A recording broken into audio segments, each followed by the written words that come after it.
Hello students, welcome back to my YouTube channel educational television. हम second chapter कर रहे हैं इस matter around us pure solution. उसके बारे में उसकी प्रॉपर्टीज़, क्या क्या उसमें प्रेजेंट होता है, उसके कंपोनेंट्स, वो सब पिछले लेक्चर में डिस्कस कर लिया था, आपको अच्छे से समझ भी आ गया था। आज हम उससे आगे कंटिन्यू करते हैं। Depending upon the amount of solute present in the solution. Solution में दो चीज़ें प्रेजेंट होती थी, एक सोल्यूट और दूसरा सॉल्वेंट। सोल्यूट, अब सोल्यूट जो था वो कम अमाउंट में प्रेजेंट होता था, ठीक है ना, किसके कंपैरिजन में? सॉल्वेंट के कंपैरिजन में। तो जो सोल्यूट की कंसंट्रेशन है, अगर तो सोल्यूट की कंसंट्रेशन पे जो सॉल्यूशन है वो दो टाइप्स का हो सकता है, ठीक है ना। एक तो डाइल्यूट सॉल्यूशन और सेकंड कंसंट्रेटेड सॉल्यूशन। अब ये डिपेंड किस पे कर रहा है कि सोल्यूट कितना प्रेजेंट है। अगर तो डाइल्यूट सॉल्यूशन की बात करोगे आप, तो फिर उसमें सोल्यूट बहुत ज़्यादा क्या होता है, कम होता है, और सॉल्वेंट ज़्यादा होता है। तो dilute solution is the solution in which solute is very less and solvent is present in larger amount. Concentrated solution, इसमें क्या होगा फिर, ये उसका उल्टा हुआ ना, ये कंपैरेटिव टर्म्स है, डाइल्यूट सॉल्यूशन और कंसंट्रेटेड सॉल्यूशन।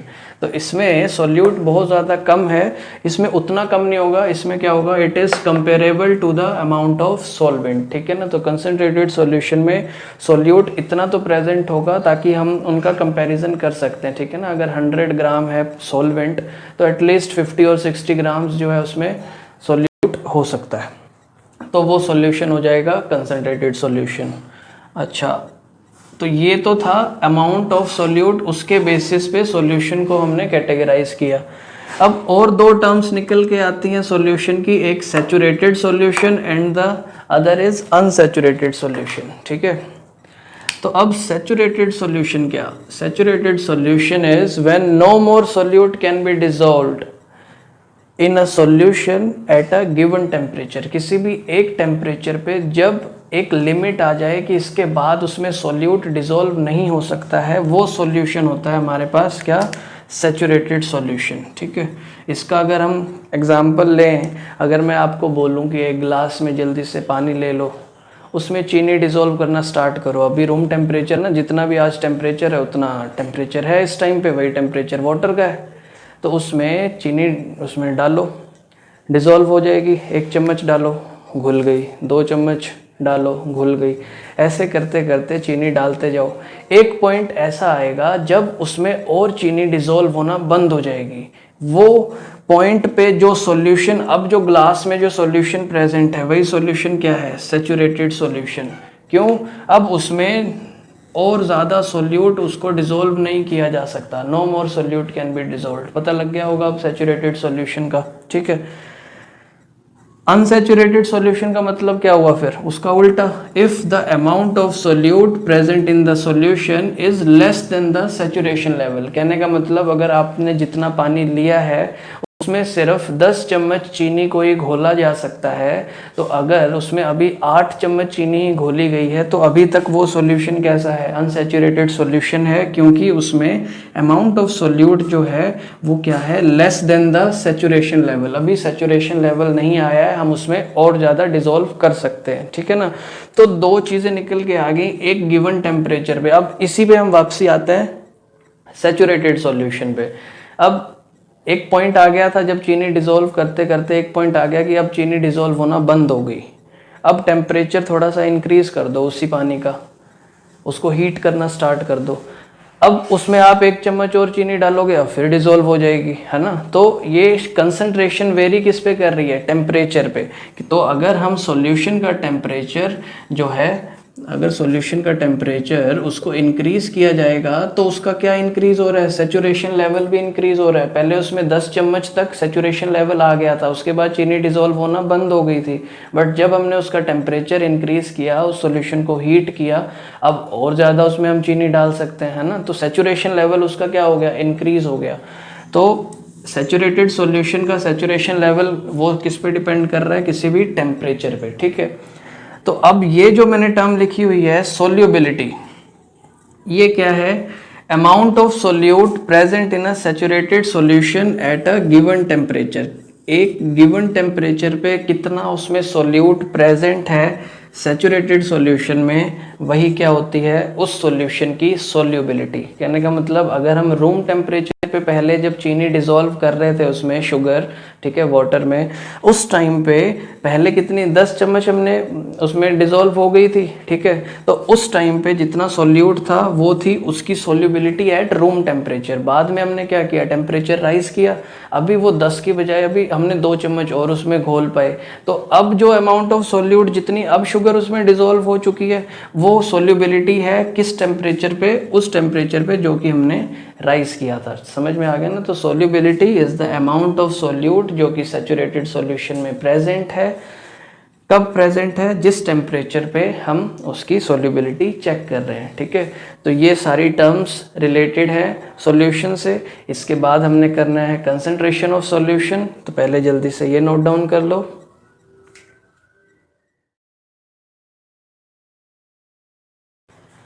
तो अब करते हैं students concentration of solution.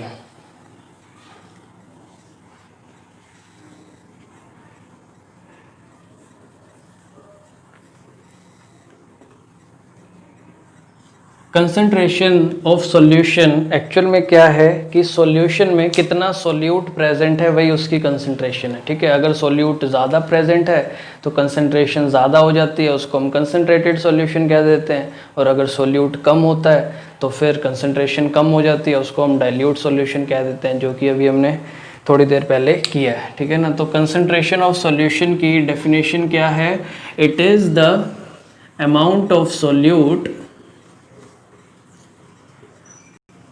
present in given amount of solution, कि जितना हमें सॉल्यूशन दिया हुआ है उसमें सोल्यूट कितना प्रेजेंट है वही उसकी कंसंट्रेशन है, ठीक है। अब सॉल्यूशन लिक्विड भी हो सकता है, ठीक है ना। तो हम इसमें मतलब कि हमें वॉल्यूम भी दी हो सकती है और मास भी दिया हो सकता है, ठीक है ना। तो फिर हम क्या लिख लेंगे कि अमाउंट जो है वो मास में भी हो सकता है या फिर वॉल्यूम भी हो सकती है सोल्यूट की। वॉल्यूम कब होगी, जब सोल्यूट भी लिक्विड हो, है ना। अगर मैं आपसे कहूँ कि अल्कोहल और वाटर वो मिक्स कर दो, अगर थोड़ी सी आप अल्कोहल ले रहे हो, वाटर ज़्यादा ले रहे हो, तो फिर अल्कोहल उसमें किसका काम कर रहा है, सोल्यूट का, वो भी लिक्विड है। और वाटर जो हम सॉल्वेंट ले रहे हैं, ज़्यादा क्वांटिटी में ले रहे हैं, वो भी लिक्विड है, ठीक है ना। तो हम मास भी ले सकते हैं। अब मास कब होगा, अगर मैं आपसे कह दूँ कि नमक ले लो, नमक जो है सोडियम क्लोराइड कॉमन सॉल्ट है हमारे पास, है ना। नमक आप उसका तो वेट करके ही लोगे, 5 ग्राम 10 ग्राम, वो आप डिज़ोल्व कर रहे हो और वो डिज़ोल्व किस में हो रहा है, लिक्विड में, ठीक है ना। तो मास भी हो सकती है और वॉल्यूम भी हो सकती है। सेम चीज़ अमाउंट जो है सॉल्यूशन का भी मास भी हो सकता है या फिर वो चीज़ वॉल्यूम भी हो सकती है, ठीक है। तो it is the given amount of solute present in the amount of solution. अब 3 वेज हैं कंसंट्रेशन ऑफ सॉल्यूशन को एक्सप्रेस करने की। अब वो वेज हम लिख लेते हैं। 3 ways for expressing the concentration of solution। Concentration को भी आप ऐसे लिख सकते हो और सॉल्यूशन को ऐसे लिख सकते हो, ठीक है, ये गलत नहीं होगा। तो 3 वेज हैं। सबसे पहला क्या है, मास बाय मास परसेंटेज, ठीक है। Second is mass by volume percentage,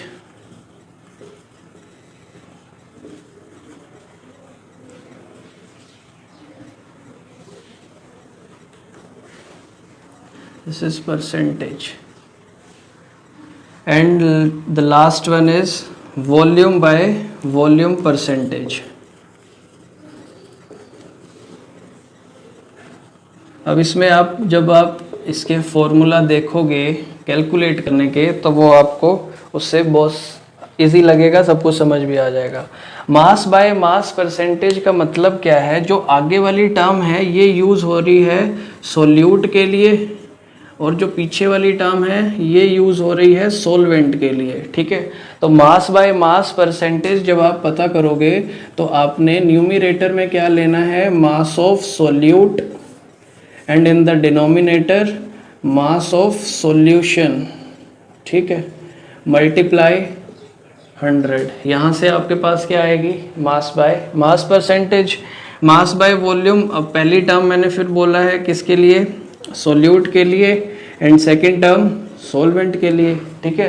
तो इस बार न्यूमरेटर में फिर से क्या आएगा, मास ऑफ सोल्यूट अपॉन में क्या आएगा, वॉल्यूम ऑफ सॉल्यूशन, ठीक है ना। सॉल्यूशन के लिए टर्म यूज हुई है वॉल्यूम, मल्टीप्लाई 100, यहाँ से आ गई mass by volume percentage. Third is volume by volume percentage, solute के लिए भी यही टर्म यूज हो रही है, सॉल्वेंट के लिए भी यही टर्म। तो ऊपर इस बार न्यूमरेटर में आएगा volume of solute dissolved in volume of solution multiply 100, ठीक है। तो ये है हमारे पास 3 मेथड कंसंट्रेशन ऑफ सॉल्यूशन को एक्सप्रेस करने के, नोटेड डाउन फास्ट। तो अब स्टूडेंट्स आपको पता लग गई होंगी 3 वेज कंसंट्रेशन को एक्सप्रेस करने की, ठीक है। उनका बेसिक जो फंडा है वो मैं आपको समझा देता हूँ कि अगर लिखा हुआ है 5% मास बाय मास, तो इसका मतलब क्या हुआ कि 5 ग्राम किसके, सोल्यूट के, वो किस में डिज़ोल्व हो रखे हैं, 100 ग्राम्स सॉल्वेंट में। समझ में आ रहा है, दोनों के लिए मास बाय मास यूज हुआ है, तो इसका मतलब 5 gram solute dissolved in 100 grams of solvent, तब जाके ये 5% आया है, ठीक है।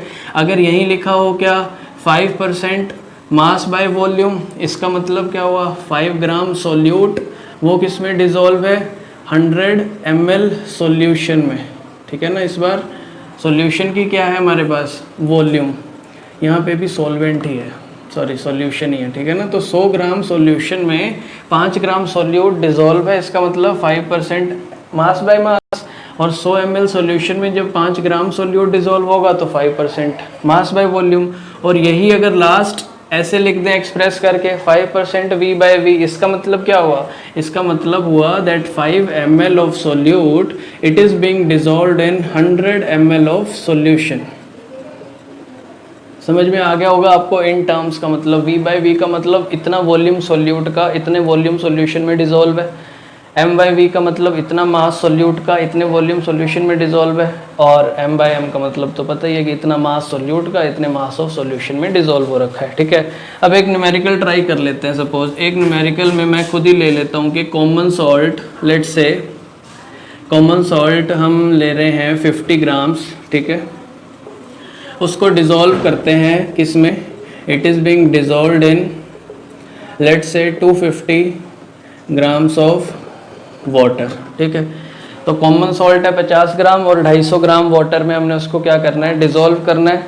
और इसमें उसने कैलकुलेट करने को कह दिया कि कैलकुलेट करो, calculate mass by mass percentage of solution, ठीक है। मास बाय मास परसेंटेज हमें सॉल्यूशन की पता करनी है,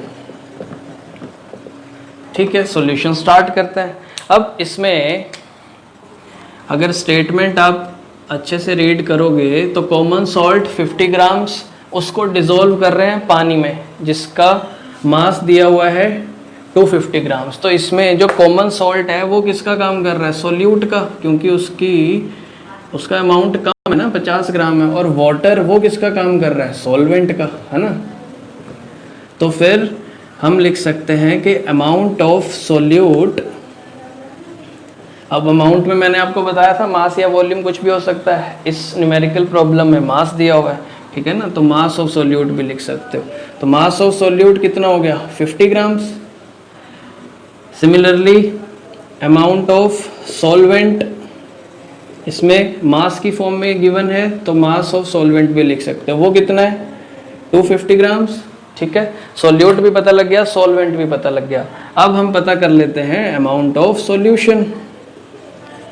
अमाउंट ऑफ सॉल्यूशन कितना हो गया, सॉल्यूशन किससे मिलके बना है, सोल्यूट और सॉल्वेंट से। तो सोल्यूट कितना है 50 ग्राम्स, सॉल्वेंट कितना है 250, तो मास ऑफ सॉल्यूशन कितना आ गया 300 ग्राम। समझ में आ गया होगा ये, ठीक है। तो मास ऑफ सॉल्यूशन आ गया 300 ग्राम्स। अब ज़रा मास बाय मास परसेंटेज का फॉर्मूला लिखते हैं। मास बाय मास परसेंटेज वो किसके इक्वल था, mass of solute upon mass of solution multiply में 100, यही था। ठीक है, मास ऑफ सॉल्यूट कितना है 50 ग्राम्स, डाल दी वैल्यू। मास ऑफ सॉल्यूशन कितना निकल के आया सॉल्वेंट को ऐड करके 300, मल्टीप्लाई में 100, 2 0 से 2 0 कैंसिल आउट, 50/3। इसको फर्दर आप जब डिवाइड करोगे तो 3 1 जा 3, 20 हुआ, 3 6 जा 18, फिर से 20 हुआ, तो 16.67% इसमें सोल्यूट प्रेजेंट है सॉल्यूशन में। तो अगर आपसे इसमें पूछेंगे तो 16.67% का मतलब क्या हुआ कि इतना ग्राम्स सोल्यूट डिज़ोल्व हो रखा है 100 ग्राम्स ऑफ सॉल्यूशन में। ठीक है, तो मेरे को लगता है कि अब आपको ये कंसंट्रेशन वाली टर्म भी समझ आ गई है। और इसके बाद वाले जो टॉपिक्स हैं सस्पेंशन एंड कोलाइडल सॉल्यूशन, वो स्टूडेंट्स हम नेक्स्ट वीडियो लेक्चर में करेंगे। आज का वीडियो लेक्चर हम यहीं पे ख़त्म करते हैं, और मेरे को उम्मीद है कि आपको ये सब कुछ समझ आ गया है। और आ गया है तो फिर अब जल्दी से वीडियो को लाइक करो, आप वीडियो को शेयर करो, और चैनल अगर अभी तक नहीं सब्सक्राइब किया है तो चैनल को भी सब्सक्राइब कर लो, साथ में जो बेल आइकन है उसको भी प्रेस कर दो। वो क्यों है? क्योंकि आपके पास फिर नोटिफिकेशन आ जाएगी, जब भी नई वीडियो अपलोड होगी वो आपके पास नोटिफिकेशन आ जाएगी आपके ईमेल में। ठीक है, एंड थैंक्स फॉर वॉचिंग। मिलते हैं फिर नेक्स्ट वीडियो लेक्चर में।